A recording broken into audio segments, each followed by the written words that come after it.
Oi, bem-vindos e bem-vindas ao Relações Internacionais em Minutos. Olá, que bom estar aqui para mais uma conversa descomplicada sobre o cenário global. Hoje o assunto é sério, né? A guerra na Ucrânia. Começou ali, parecia regional, mas virou o maior conflito armado na Europa desde a Segunda Guerra. Reviveu um monte de tensão. Exato.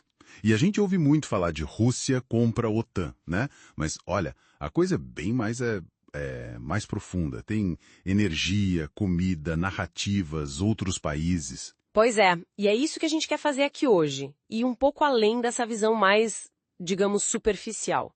Para começar, aquela pergunta. A guerra começou em fevereiro de 2022 mesmo? Então, essa é uma ideia comum, mas não é bem assim.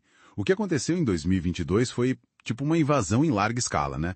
Mas a Ucrânia já vivia uma guerra, de certa forma, desde 2014. Verdade, com a anexação da Crimeia pela Rússia e o apoio aos separatistas lá no Donbas. Sim. E desde lá, era o que chamam de guerra híbrida, sabe?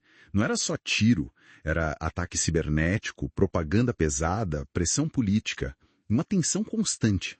Hum, e no fundo a briga era sobre o futuro da Ucrânia, né? Para onde ela ia? Mais para a Europa, OTAN ou ficava ali na órbita russa? Exatamente. Para Moscou, essa ideia da Ucrânia na OTAN, essa expansão por leste, sempre foi vista como uma ameaça existencial, uma linha vermelha mesmo. E essa visão russa ajuda a entender, não a justificar, claro, mas a entender a decisão da invasão em 2022.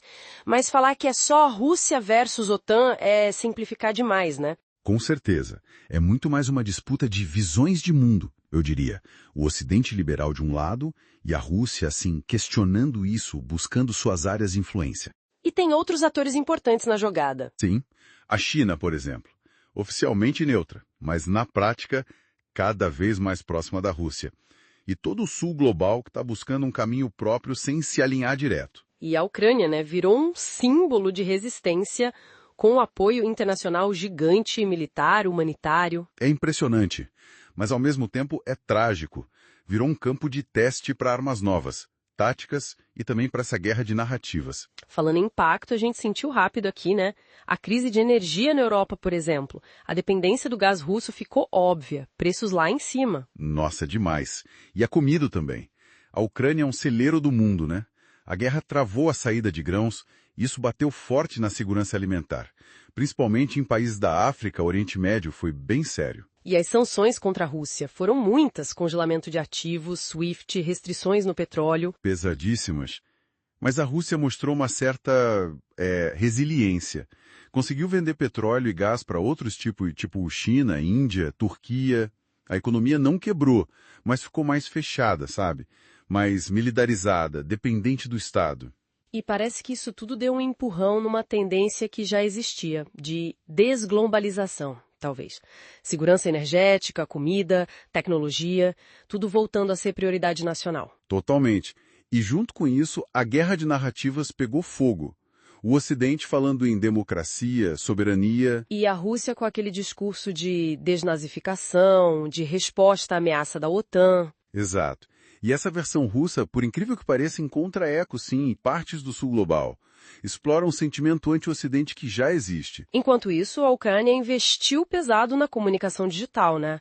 O Zelensky virou uma figura global. Muito hábil.